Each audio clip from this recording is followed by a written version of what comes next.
The measure of success is not whether you have a tough problem to deal with, but whether it is the same problem you had last year. I like that quote. Working as a data analyst and a BI developer, and then moving into data engineering, I have experienced the same problem year after year. And I'm sure this is the same problem that you're experiencing too. On one end of the spectrum, it was that I couldn't get access to the data that I needed in order to provide meaningful requirements. And then on the other end of the spectrum was that I can't get good data requirements in order to deliver the data. So in all of these positions, I was working with a business user that didn't quite know what they needed either. I'm sure there's lots that have the same problem. As a BI developer, in order to get things done, I would need to resort to making changes or adding logic to the visualization tool instead of asking the engineers to make changes that would sometimes honestly need to be made again by the time that the engineering team was able to accomplish that work. As a data engineer, it would definitely be frustrating to see the duplicate logic being added to these visualization tools as well. So with this end, data teams can be successful by no longer dealing with this common problem. In this training, we will show how quickly and efficiently logic changes can be made to data sets and what that means for your projects. All right, so just the quick agenda. We're going to talk a little bit about ELT, ETL, and then talking about moving that logic that we were just talking about upstream. And then we'll do a quick demo that shows you what that looks like.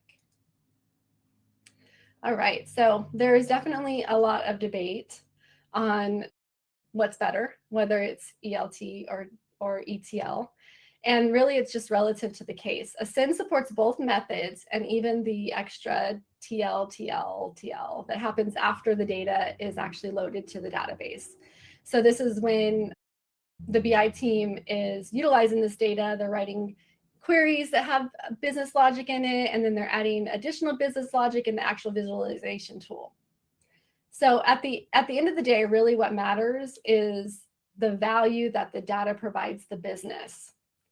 So it's a pipeline that exists to create business value, right? So let's just call it a pipeline. We're going to do a lot of focusing in on this business value, all of the extra TL that happens outside that database, the logic that the BI developers and analysts add to the visualizations tools to clean it, parse it, concatenate, and especially the logic that's added based on their specialized knowledge of that data. That's what really makes the reporting useful for the business. So what if we can get more value out of that same work that's already being done by simply moving it upstream? We're going to try to amplify that value. Good to be with you, everybody who's there. So talking about that extra logic, I mean, it's primary logic, right? It's super, super important. So but when should that logic be moved? When should we be talking about standardizing it, making it more repeatable, more scalable? Like a business, it needs to be prioritized by return on investment and scale. So it's not just what percentage return do you get on that investment. You also have to think about, for example, Walmart, very low profit margin overall, but huge numbers in terms of scale, right? So we want to prioritize similarly, how much value is being generated by the asset? It's a primary question. Is it broken? And you see this asterisk with the kick out here. The idea that it runs, that's the barest of minimum viabilities, right? If it's under automated, if it's under auditable, if it's under observable, if the data is not certified, right? If it's if the access pattern is irregular, those are all forms of broken as well. And then what's the level of effort to fix it? And you have to include the design time, the people time. But another value add of Ascend, you don't have to worry about infrastructure, orchestration, InfoSec, the DevOps time. You don't have to get back in queue to figure these things out. The platform takes care of these things for you.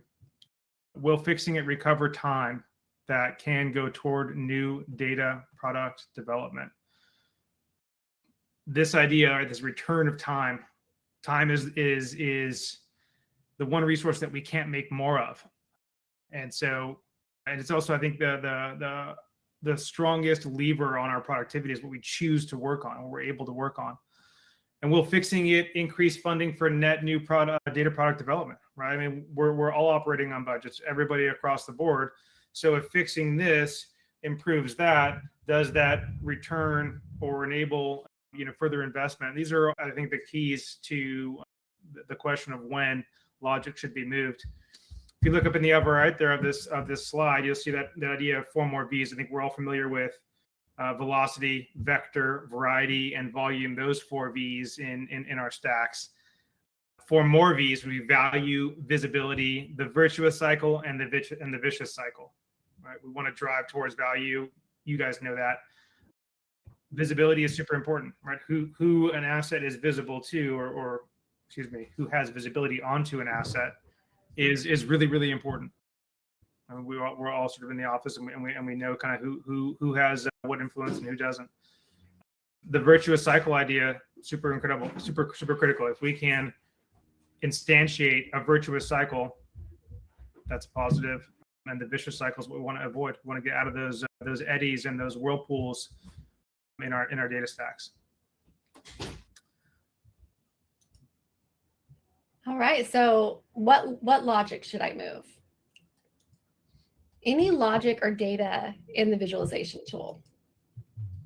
So any hard-coded values, those would be like case statements or categorical values that you're creating that are based on more than one field. Any new columns, concatenated ones, anything that you're splitting out values, maybe first name, last name, those type of new columns. Any data cleansing that you're doing, if you're fixing the data somewhere because there were errors in the input or there's fixes to historical data, that should definitely be part of it. Any aggregations or summary tables that you're creating. Any definitions that you're adding to the visualization tool. So some people will add a page that has what each calculation is based on. And then any external data that's loaded into the visualization tool. So that would be like that spreadsheet that finance has that they're doing their budget based on, or they're predicting something on. And they need that as part of an input into your report. So you can actually move that upstream and load that into the database as well. So we know when, we know what. So I think the most important question is going to be why? Like why are we talking about this? So one of the reasons why you should move it is dry, which is don't repeat yourself. It's a programming principle. Rewriting the same code over and over makes it harder for us to make changes to that logic. So if the business needs you to make a change to the business logic, and that happens a lot, right? Everybody knows that. Then you're tracking down every single report, every dashboard, anywhere that logic is sitting, and having to adjust it. So it's expensive to do that. It's time consuming, not to mention the fact that it's repetitive and boring. And then there's also that higher risk. So you have a higher risk of missing one and not updating it, which leads me to the second reason, which is one source of truth. I don't know about you, but if you make one mistake, a business user can lose their faith in all of the data, right? They have one report that comes over and it says one thing, and then this other report says another thing. And now they're like, well, I can't trust any of it. It's done. You've lost it. So making that mistake of missing just one little place can have a really poor effect on your output there. Reusability. So providing that value to other teams. So you may say, okay, I've done my transformations in Power BI, so it's pretty much dry there. I'm sharing all of my data sets within Power BI, so I don't really have that problem, except that really you're not able to provide any benefit to other teams when you do that still. So you might have another team that maybe the data scientist. You might have another set of analysts that are working straight from the raw data sets or from the data warehouse. They don't have the benefit of the value that you're adding. So making this reusable and providing that value to the teams will help them benefit from your expertise. And you can do that by adding the logic so that it loads into databases, or you can share them as data feeds in Ascend. Adaptability. So what if you actually change your visualization tool? What if today you say, hey, I think I want to move into Looker, or I want to move into ThoughtSpot or something. Yeah, you have to rebuild all of that logic. So you might as well just move it upstream now so that you don't have to rebuild it.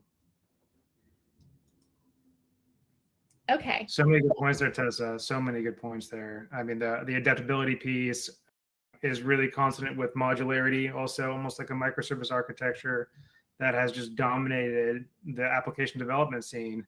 Similar dynamics there. And I was really thinking when you mentioned that idea, hey, if you make one mistake, right? Everybody remembers the mistake. Nobody's patting you on the back for the 99 runs that were successful. It's the one that somebody's banging on the table about. And it kind of reminded me, I think it's an old Warren Buffett saying, right? It takes 20 years to build a reputation and 5 minutes to tear it down. Yeah, and absolutely. It applies. It absolutely applies in our space and in BI too. That all those dynamics. It's just so much safer to have as much of this data manipulation in the best platform possible, as automated as possible, as de-risked as possible. And I think really that's kind of one of the secrets to the success of Ascend. Would you agree? Oh, absolutely. Yeah, that's a really great point about the modularity. I really like that. Yeah, absolutely. Well, then how can we do that? What does this even look like, right? In Ascend, let's see what that looks like. So this is from the perspective of the data engineer. You have a data engineer that's working on weather data domain. They have this set up. They've done some cleansing. They've done some tweaks to stuff, which is great, right? And then they provide the actual end product as a data feed. This is another one where it's a different domain. So this is going to be the taxi domain. This is a bunch of taxi data. And the same thing is happening here. We have all the cab data, we're doing some transformations, and then we're sharing that as a data feed. So now whenever we get to the BI team,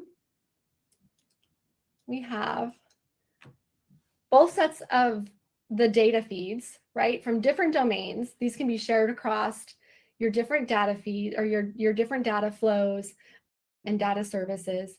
And we have additional transformations that they're able to do. So that's going to feed into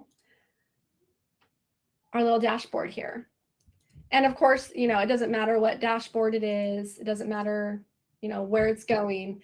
The fact is that the data is stored in one table. It has all of the logic in it, so it's easy to use. So what happens whenever you're doing BI development? Maybe I want to look and see if there's a different category that I can put here.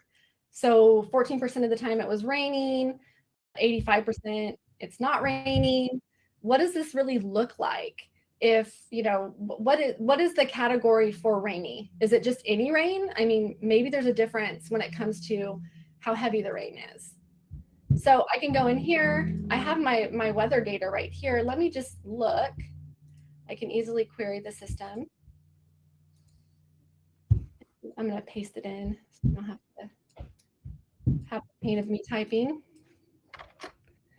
Okay, so I'm just going to pull from this data set. I'm going to look at the precipitation and the category, which is weather, and just sort of see what we have going on, like how that's really being described. Is there maybe a better way that I can look at this data to make it more interesting? So we have this data. So it looks like that's fine, 0. And then we have like these huge numbers. So I guess this means that it was just really, really rainy, right? So maybe I should try looking at the data and saying, okay, we have not rain, rain, and then just like really rainy here. So in Ascend, It can easily do that. That's a technical term, right? That's a true meteorologist's term. Really rainy, really rainy. Yes, absolutely. I'm an expert in weather. Oh. Really, really rainy. So I'm going to just come in here and make this adjustment.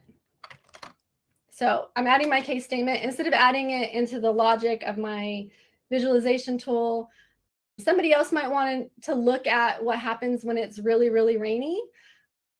And they could definitely do that. So I'm going to update this. And as I'll see, we have the data being reran here. It's not affecting anything upstream. I can look at what I have in my data engineers had prepared for me. Nothing is happening here. Nothing's happening in this domain either. So all of my work is being organized here in Ascend, and I've updated this component, and it knows that I need to update these components as well. So this one is actually loading a table that I'm using for my visualization. So let's go back to my visualization and let's see if this makes any difference.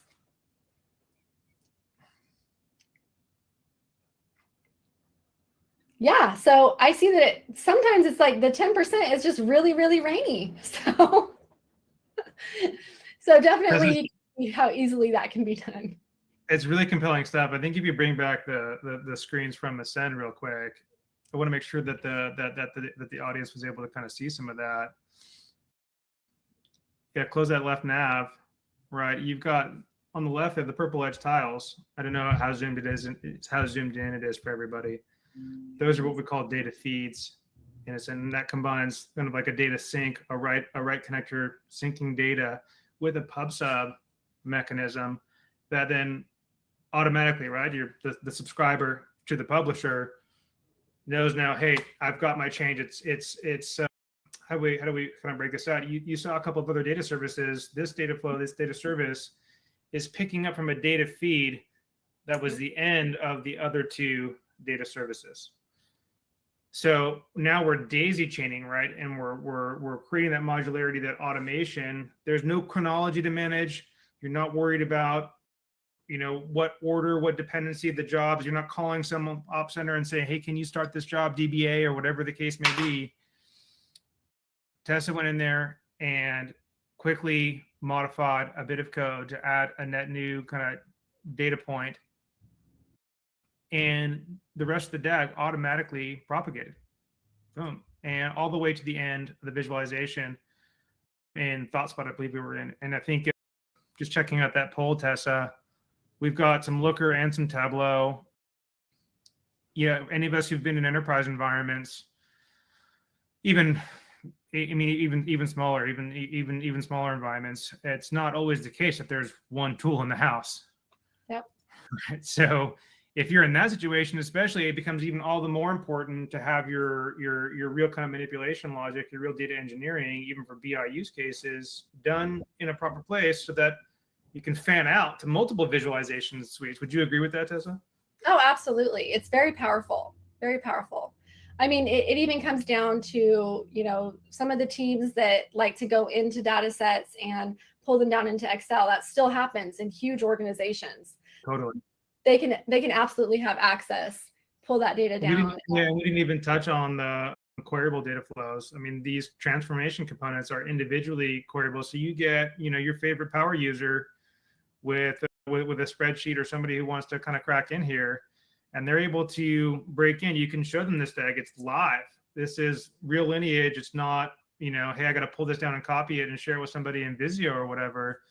This is live, and there are roles, there are profiles on the platform that are sort of observe only, right, or ops only. I can't edit this stuff, but they can see it, and then that person could separately be able to query. And that partnership dynamic is always so critical across the rooms of the house, if you will.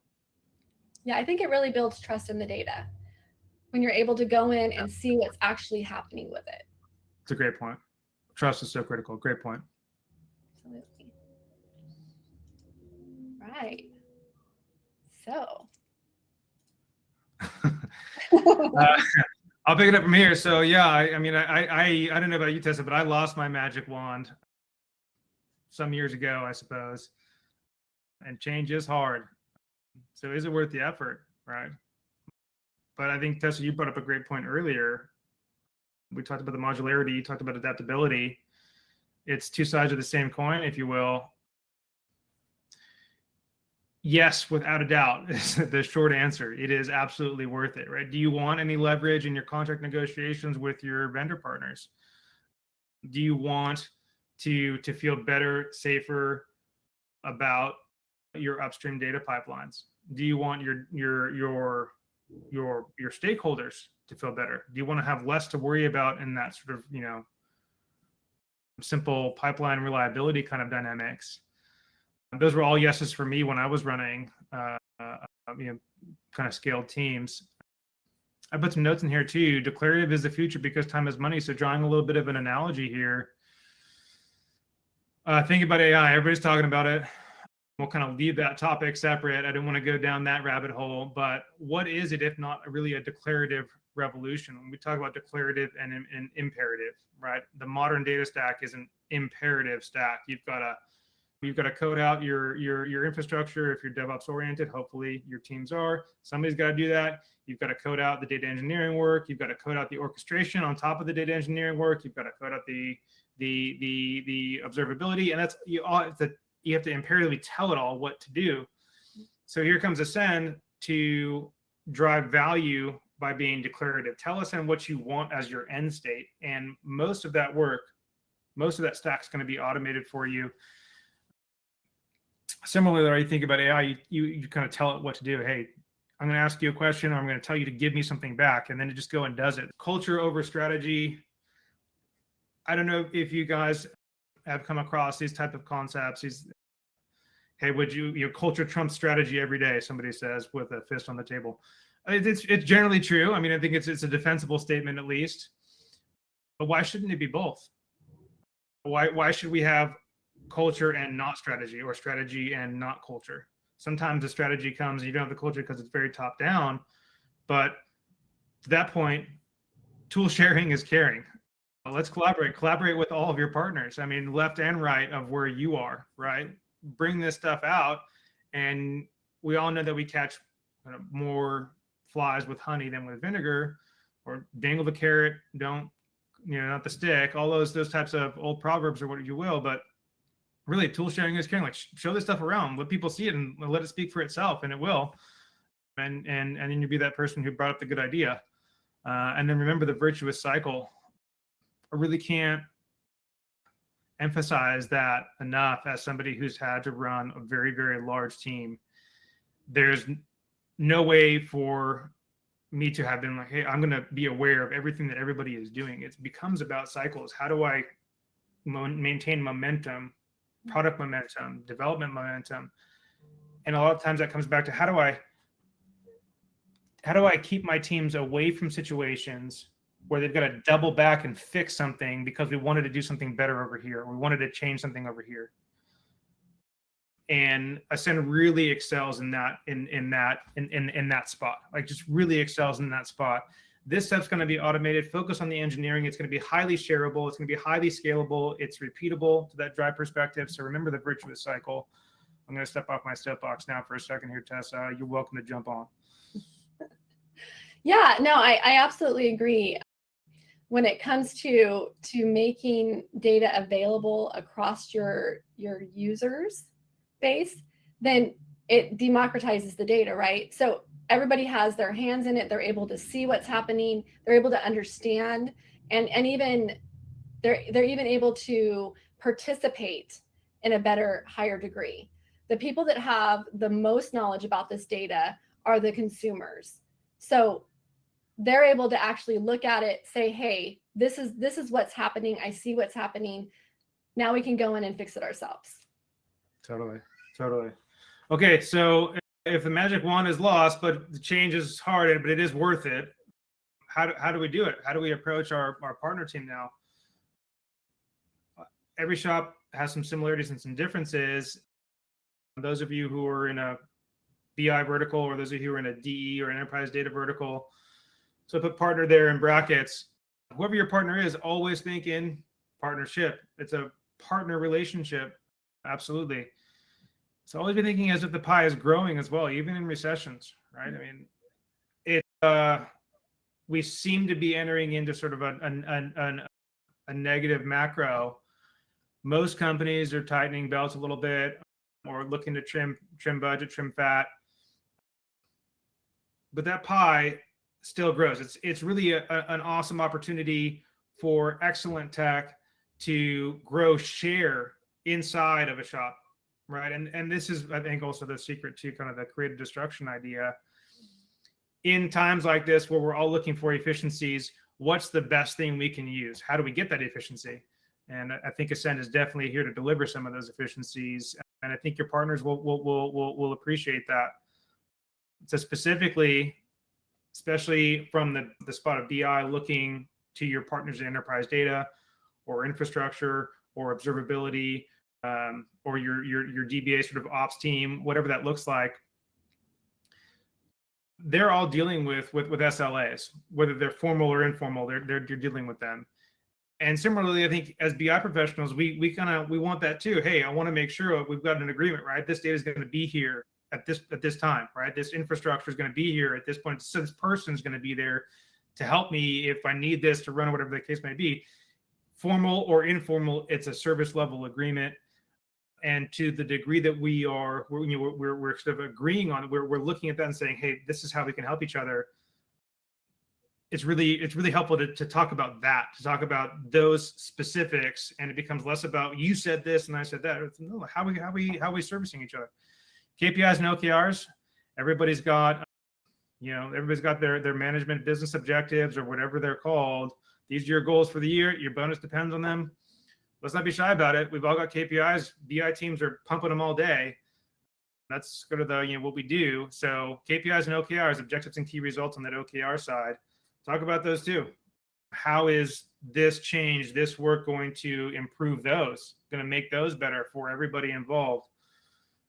Tool and process standardization and rationalization. So what I'm giving here is sort of topics. These are perspectives, really, is a better way to, I think, to think about it. It's always a great conversation, right? If you're standardizing process, if you're rationalizing tools, if you're standardizing tools, if you're rationalizing process, you're finding time, you're working on a leaner budget. Those things all go naturally together. That's really how it's done. And then that two birds, one stone kind of budget mentality. Hey, if we both agree that we want to make this change and it's going to create this cost savings, and time is a cost as well, it is measurable in dollars, it's going to create this savings. What does that enable us to do? Right? Can we get two birds with this one stone? Does this change free up something that I'm not even thinking about, partner person? Do you know something that I don't? For sure. Where can we find two birds with this one stone of change? So those are things that I'm always thinking about, and hopefully those are helpful for you. Tessa, anything you want to add to those? Yeah, I mean, definitely the two birds, one stone mentality is pretty huge. I think that enabling BI teams to be able to put that value upstream really handles the two birds, one stone. You don't have that back and forth as much. It frees up the data engineering teams to be able to do other work, get other pipelines started for you. They're delivering data faster. The BI teams are delivering value faster. So it's really a win-win.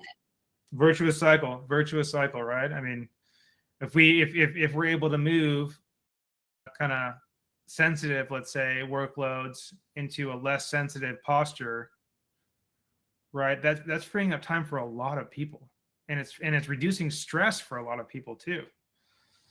Absolutely. And it's totally a positive thing. Awesome. Well, great. Yeah, I think that was awesome.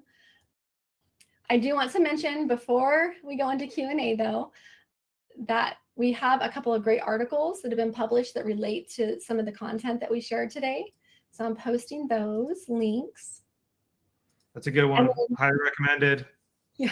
If you missed Ascend for Data Mesh, definitely go back and watch that recording. Ton of great content, really. The partitioning sessions, really excellent as well. There was the sort of automated pipeline generation with the YAML files, super duper. A lot of good stuff in here. A lot of good content. Too many to name right now. Definitely go back and watch them all. All right, and I think that gets us into our Q&A time. It sure does. So we have a few questions we wanted to ask. I'll go ahead and start off with the first one. It says, if I share a data feed with another department and they use it in several data flows, is that data being copied every time they use it in a data flow? No. Yeah, that's No. a great What? Yeah. Go ahead, Jacob. Just I'm gonna leave it simple. No. Just put that in the box. You know, really straight to the point. No, it's not. I mean, it's kind of a fan out methodology, right? It's being sunk to kind of one place, and then that publication, that publishing, right? That message is going out, and then that one location is being read by the downstream data flows. Perfect. Great question. Lost away. Glad you're thinking about it. Whoever asked that question, glad you're thinking about that. Perfect.